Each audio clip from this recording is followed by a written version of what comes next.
So this is going to be my introduction to water stones. This will be everything you need to know to get started with water stone sharpening, how to flatten them, soaking procedures. These are all soaking stones that I'm using. There are splash and go stones. We are not covering those today. So soaking, flattening, using basic principles to get you started using water stones. It's not super complicated. So I'm going to use my sink as a soaking tub. You don't need to use a sink. You just need anything that you can fit the stones in and soak them in water. Uh, when you do use water, you want it to be about room temperature. You don't want it to be too hot.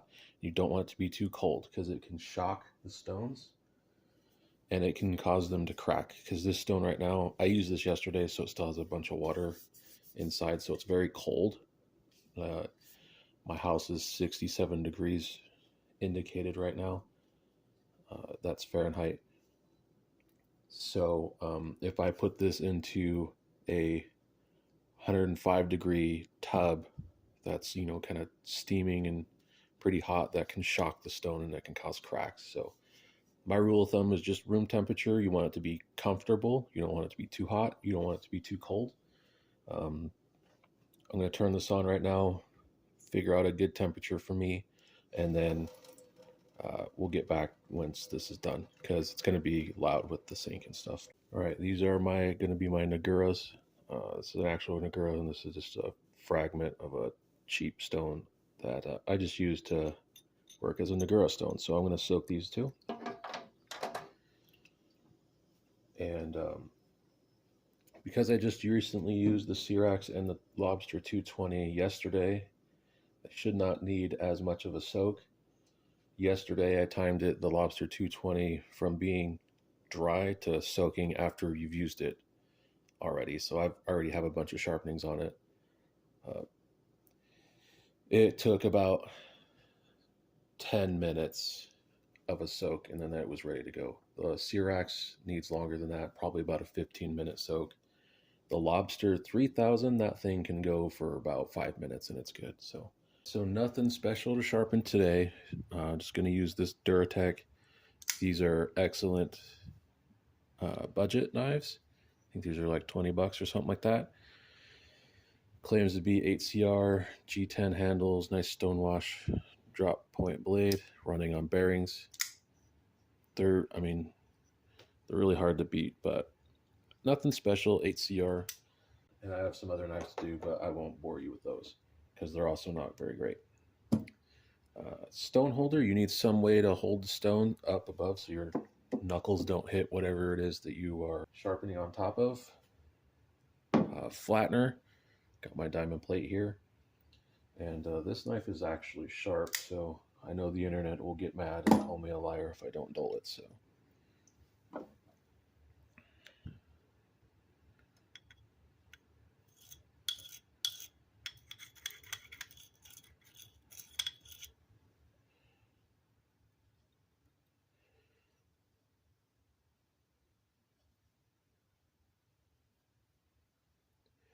I'd say that's pretty dull.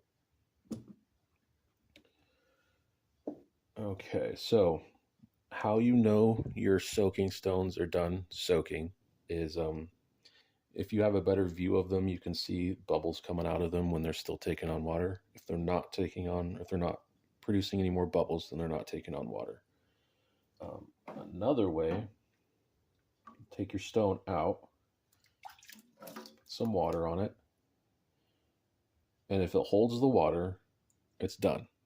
So when I say the stone is holding water, what I'm talking about is if you take a handful of water and you pour it on top of the stone, it should no longer absorb into the stone, and it will absorb from the outside in, so around the edges and the corners.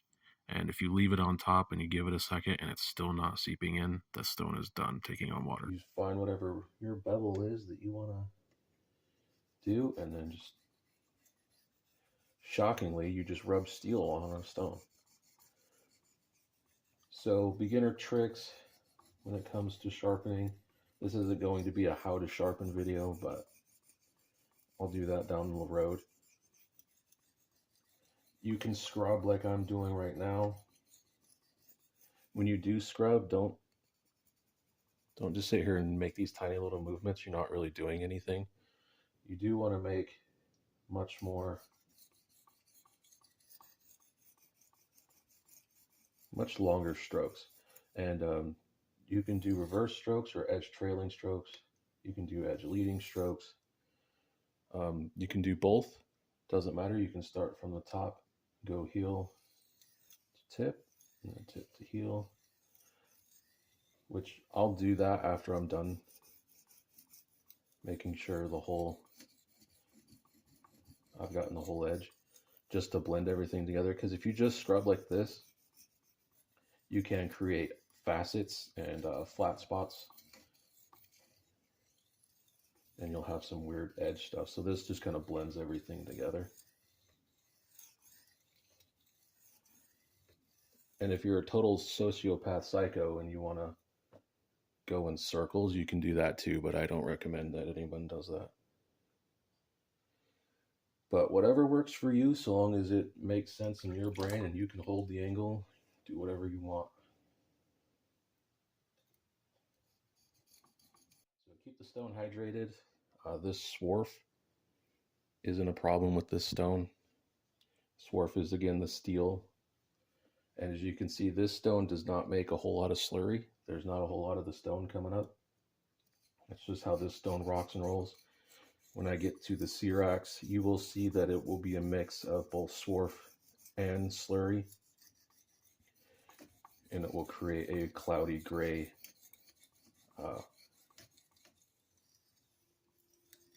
sludge basically on top of the stone. You don't need to clear it out unless it prevents you from cutting. And that usually happens on higher grit stones like 3000, 4000, etc.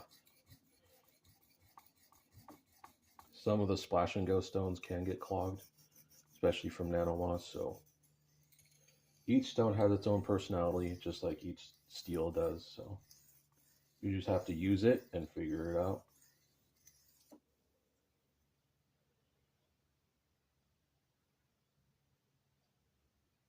All right, so I think I'm done on that side. I'm going to flip it. So I switch hands. Plus, it's good to give the dumb hand something to do sometimes. So I'll get going on this knife, and then I won't make you watch everything. So we're done on the 220.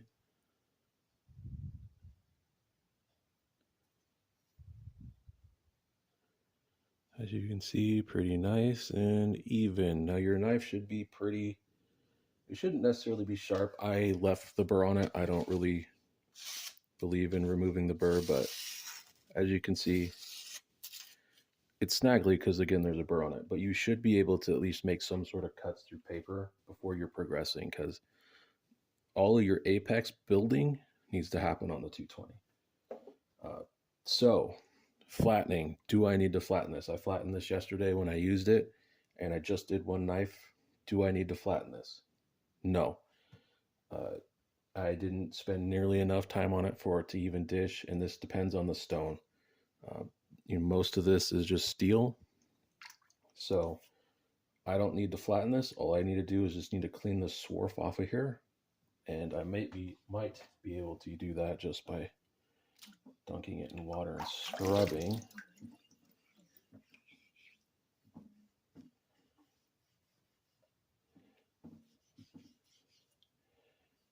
It looks like some of it's going to stick around, so Nagura time.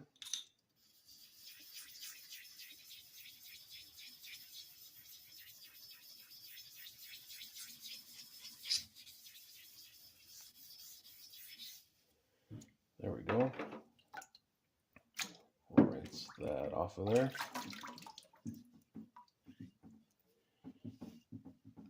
So now the dark spot here can usually indicate a low spot in the stone, a valley.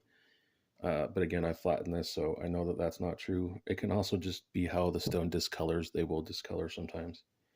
Next thing I want to do is just check the corners, make sure they're nice and chamfered, no sharpness. Good to go. I'm going to put this stone back in here because I'm going to use it again. But if I wasn't, I would just set it down and let it dry. So next I'm going to go to the 1000, and again, because I used this yesterday, I know that this is flat, so I don't need to flatten it. How flat you need to keep your stones is really just based on how OCD you are. It really doesn't matter if they're just kind of sort of out of flat. The only time it matters is if you sharpen a lot of Japanese single bevel knives like the Yanagaba. You need the surface to be flat for that stone. So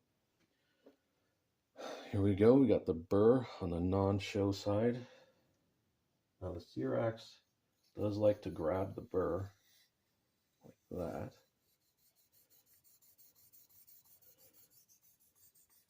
So as you can see, immediate swarf.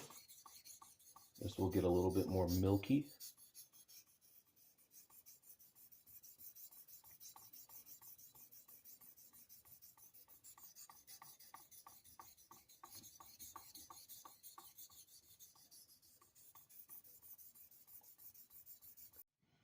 So something that I forgot to mention earlier, and I'm having to do now in editing, is that I forgot to mention that stones change as you use them. It's only like the first couple of times that you use them, but there is a break-in period with them. There's even a break-in period with diamond plates, so this isn't anything necessarily specific to water stones, but you can shortcut the process if once you get it out of the box and of course you soak it, you can just do an initial flatten right off the bat because sometimes they don't come perfectly flat. They're close enough usually that it doesn't really matter, but just based on the way that these stones are made, sometimes they'll have like a different finish on it than what you will get once you get that first top layer off of the stone. So expect it to change. Once you have a couple cycles of soaking it too, the stone will change in the amount of time it takes to fully soak. So it will shorten the amount of time that you need to soak it the more you use it. So just thought I should add that in there.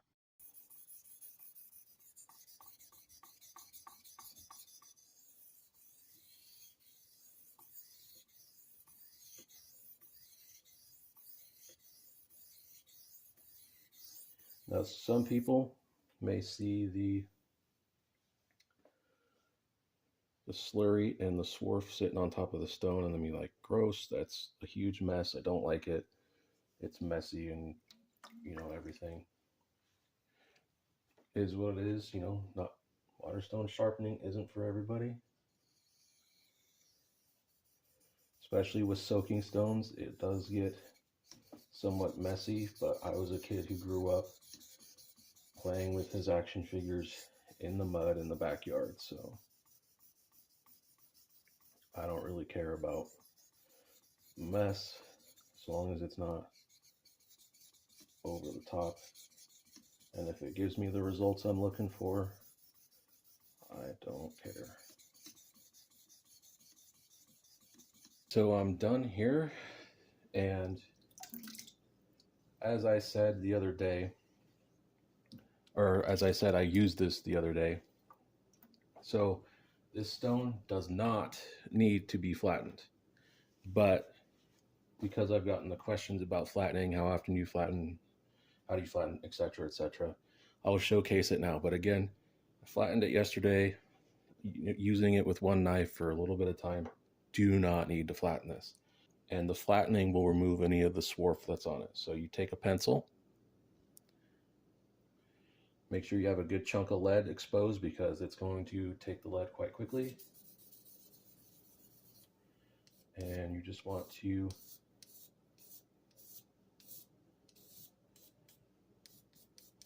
I'm going kind of overboard here, but you just want to put some sort of grid, some sort of marking lines on the stone. Now, some of these stone flatteners, they might look like this.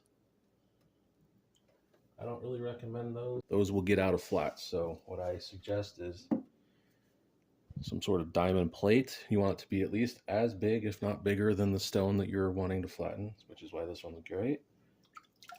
Make sure there's some water on there. Put it down and apply even pressure. You don't need to apply a lot of pressure. Just make sure it's on there.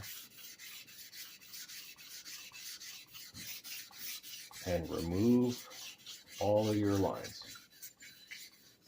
You can go sideways a little bit like this, go up and down. Again, I'm not actually bearing down and pushing into the stone. I'm just, hands are on it, because I don't want any of the rocking or anything like that. I just want it to be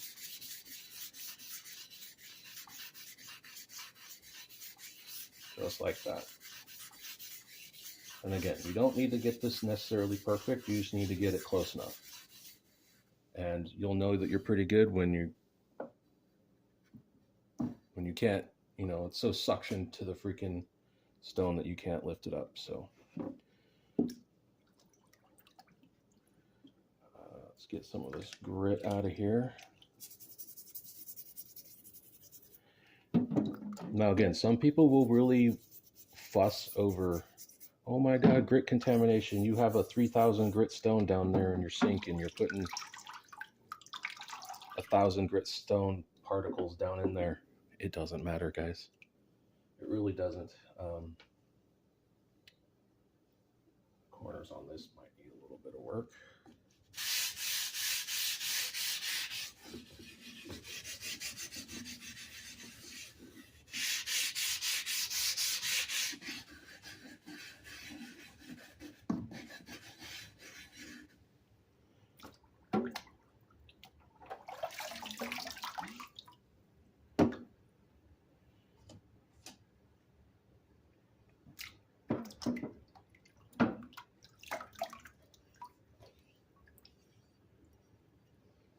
All right, here we are on the 3,000. Still have my burr, and I'm just going to use it like any other stone. I'm going to be a little bit lighter on the pressure here.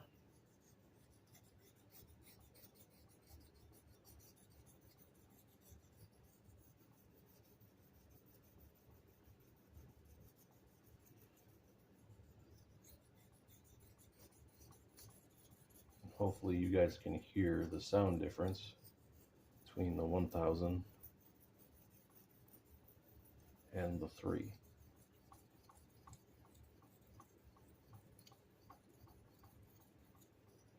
As you can see, it is still removing steel, which is obviously the point. The thing I want you to know is that unlike the previous 2 stones, the steel can get stuck in this stone, and what will happen is it will glaze over if you don't address it. The reason that's bad and the reason that happens is because the steel gets stuck in all the valleys, and then all the abrasive that's on top gets worn down and dulled, and because the steel is clogging up the pores, it will not allow it to release like it's supposed to.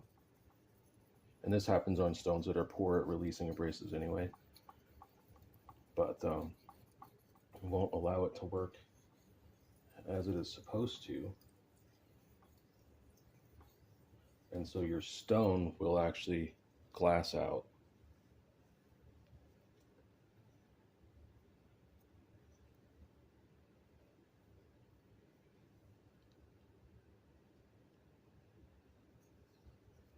So that's still 1,000 right there.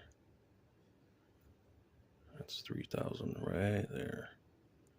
As you can see, guys, there's nothing really too obnoxious about Waterstone. I could have stopped at that Syrax 1000. Hell, I could have stopped at the Lobster 220 because that one kind of cuts them a little bit more like a 400. But, you know, how many stone progressions you make is up to you. The jumps also, when you're just doing edge bevels, you can make much larger jumps because you can't see as much on this tiny edge bevel. Now, if I was doing the whole flat here, the rule of thumb when you're doing big surfaces, when you're polishing, is that you want to go in no higher grit jumps than double what your previous stone was. So if you're on a 400, you don't really want to go any higher than an 800. Now you kind of can to 1,000, but if you go to 800 and then move into your 1,000, then you'll get better results. And that's just for refining scratch patterns. These things aren't really that high maintenance. They are higher maintenance than this, but as long as you build a routine and you're just, you know, a little bit more cognizant of the things you have to deal with, it's not that big of a deal. So I'm going to get back to doing this knife, finishing that up. I'll show you the finished product. May or may not be stropped. I don't know. And then we'll end the video there. All right, trying to do this in a way that doesn't show my feet because you need to pay money for that. But here we are. This is stropped.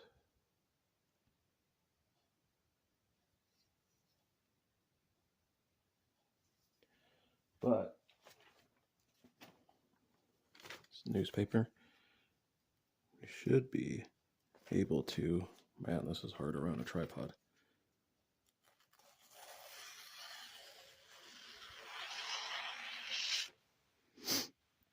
Nice. And if you can go both directions on newspaper, you're pretty sharp. If you don't know, paper has a grain direction, so go this way and we can go downwards. So again, waterstones, they're actually not that complicated. The most complicated part about waterstones is knowing which stones you're going to like and which stones you're going to hate, which I can go into recommendations in another video. Also, you get kind of grody, but there you go. Maybe I'll make a video about diamond plates here in a few days, but there's not a whole lot to discuss with diamonds.